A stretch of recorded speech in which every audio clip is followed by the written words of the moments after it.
देश के यशस्वी लोकप्रिय दलित पिछड़ों के नेता, शोषित वंचितों की आवाज, छत्तीसगढ़ सरकार के मुख्यमंत्री परम आदरणीय श्रद्धेय श्री भूपेश बघेल जी, मंच पर बैठे यहाँ के जननायक आदरणीय लल्लन कुमार जी, सम्मानित हमारे जिले के अध्यक्ष श्री वेद प्रकाश त्रिपाठी जी, सम्मानित पूर्व शहर अध्यक्ष मुकेश चौहान जी, एआईसीसी के सेक्रेटरी श्री राजेश तिवारी जी, एआईसीसी के सेक्रेटरी तौकीर साहब, सम्मानित यूथ एनएसयूआई सेवा दल, पिछड़ा वर्ग, अनुसूचित प्रकोष्ठ, माइनॉरिटी कांग्रेस, महिला कांग्रेस, सभी फ्रंटल संगठनों के सभी सम्मानित नेतागण और आए हुए उत्तर प्रदेश की तकदीर, उत्तर प्रदेश के भाग्य विधाता, सम्मानित किसान, नौजवान, माताओं, बहनों, पत्रकार बंधुओं, साथियों, उत्तर प्रदेश में आज किसान भी परेशान है, नौजवान भी परेशान है, गरीब भी परेशान है। और जिस तरह उत्तर प्रदेश में तानाशाहियत की सरकार चल रही है, जिस तरह अन्याय अत्याचार की सरकार चल रही है, जिस तरह लोगों की आवाज को दबाने का काम इस सरकार में किया जा रहा है, मैं समझता हूं अब समय आ गया है, बेला आ गया है एक साथ उठकर खड़ा होने का, एक संकल्प लेने का कि प्रियंका गांधी संघर्ष करो, हम तुम्हारे साथ हैं।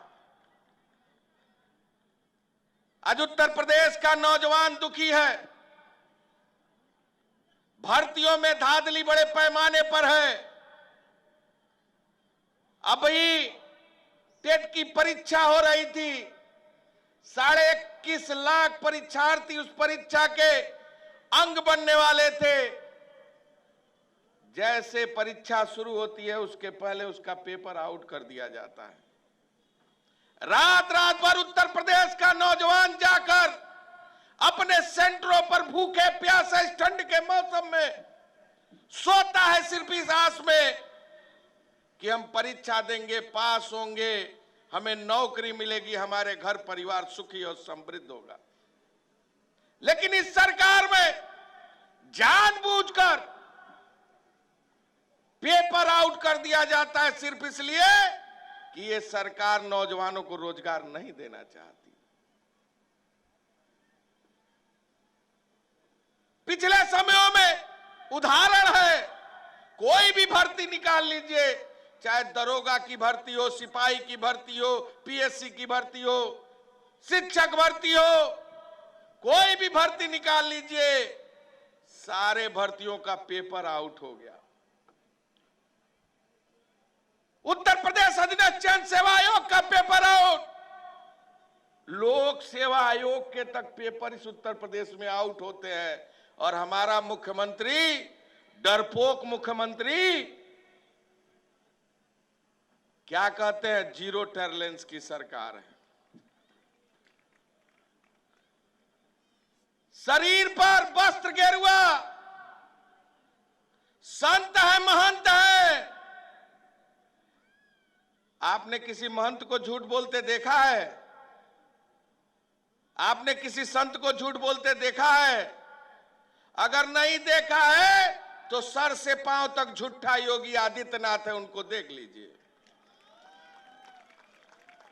नाक से लेकर पैर तक भ्रष्टाचार के अकंठ में डूबा है। जिस सरकार में 40 बड़े घोटाले हुए हों, डीएचएफएल का 20,000 करोड़ का घोटाला याद है कि नहीं है?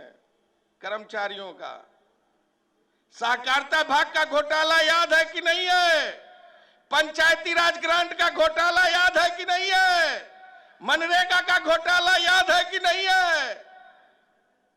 क्या करें उत्तर प्रदेश के लोग, इतना घोटाला है, किस किस को याद करें। ये वही मुख्यमंत्री है जो दूसरे देशों में जाकर ज्ञान देता है, प्रदेशों में के ज्ञान देता है, जिसके शहर में ऑक्सीजन से बच्चे मर गए और उसकी सजा एक डॉक्टर कफील खान को दे दिया, जेल भेज दिया ये मुख्यमंत्री। हमारे नेता आदरणीय राहुल गांधी जी कहते हैं हिंदू और हिंदुत्ववादी। हिंदू कौन? जिसके मन में करुणा हो, प्रेम हो, भाव हो, जो सभी धर्मों को मानता हो, सभी वर्गों को मानता हो, सबको एक साथ लेकर चलने की क्षमता रखता हो।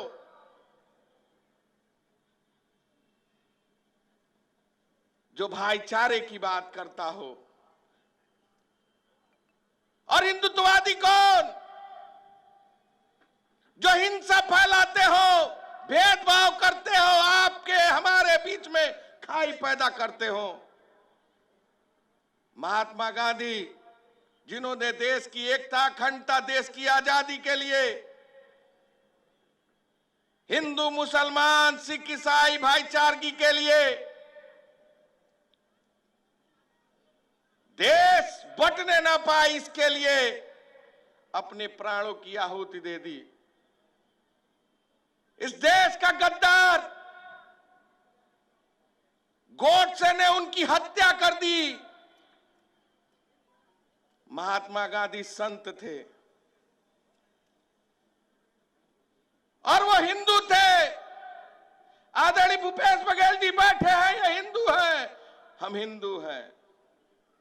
आपको मालूम है जब गोडसे को फांसी हो रहा था, रात भर रोया, और जब जेल में जब उसकी फांसी हो रही थी तो उस समय बच्चे की तरह रो रहा था। लेकिन देश की आजादी के लिए तमाम जवानों ने, चाहे भगत सिंह जी हो, तमाम वीरों ने जब फांसी के फंदे पर जब उन्हें अंग्रेजी हुकूमत ने झुलाने की बात की तो उन्होंने गाना गाया, मेरा रंग दे बसंती चोला, मेरा रंग दे बसंती चोला, और हंसते हंसते फांसी पर झूल गए। क्योंकि उनके अंदर संघर्ष था, समर्पण था, त्याग था, भावना थी, करुणा थी, वो देश प्रेमी थे। लेकिन गोडसे रोया, फपक फपक के रोया, क्योंकि उसको फांसी हो रही थी। आदरणीय भूपेश बघेल जी हैं जिन्होंने सैकड़ों बार जेल की यात्रा की, किसानों के लिए, नौजवानों के लिए, गरीबों के लिए। मुझे इस सरकार ने केवल 1.5 साल में 168 मुकदमे लिख के सैकड़ों बार से अधिक जेल भेजा। हंसते हंसते हम लोग जेल गए और जेल से हंसते हंसते बाहर आए।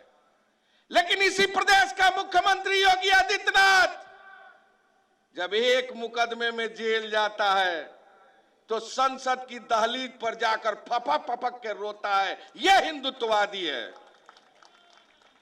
हिंदुत्ववादी के अंदर क्षमता नहीं होती, डरते हैं, लड़ना नहीं जानते, लाठी नहीं खा सकते, जेल नहीं जा सकते, वो केवल संप्रदाय, धर्म की बात कर सकते हैं। आज सहारा में करोड़ों लोगों का पैसा फंसा है, पीएपीएल में, पल्स में करोड़ों लोगों का पैसा फंसा है। गांव का गरीब परेशान है, उसकी बात करने की बात इस सरकार में नहीं हो रही है। मुझे याद है सहारा में पैसा जब लोगों का फंसा था, इस सरकार ने कहा कि हम आएंगे तो दे देंगे। अखिलेश यादव भी सहारा इंडिया के खिलाफ नहीं बोल सकते क्योंकि उनके पार्टनर हैं। लेकिन मैंने उसे विधानसभा में उठाया था, हमारी नेता प्रियंका गांधी उठा रही है। और हम कहना चाहते हैं अगर कांग्रेस की सरकार आई तो सहारा इंडिया का एक एक पैसा, पल्स का एक एक पैसा, जिस तरह छत्तीसगढ़ में आदरणीय भूपेश बघेल जी ने चीट फंड कार्यालयों को, चीट फंड कंपनी को उठा उठाकर जेल भेजकर उनकी संपत्ति कुर्क करके लोगों का पैसा दिया, उसी तरह देने का काम इस उत्तर प्रदेश में होगा। बातें बहुत है लेकिन समय खिलाफ है।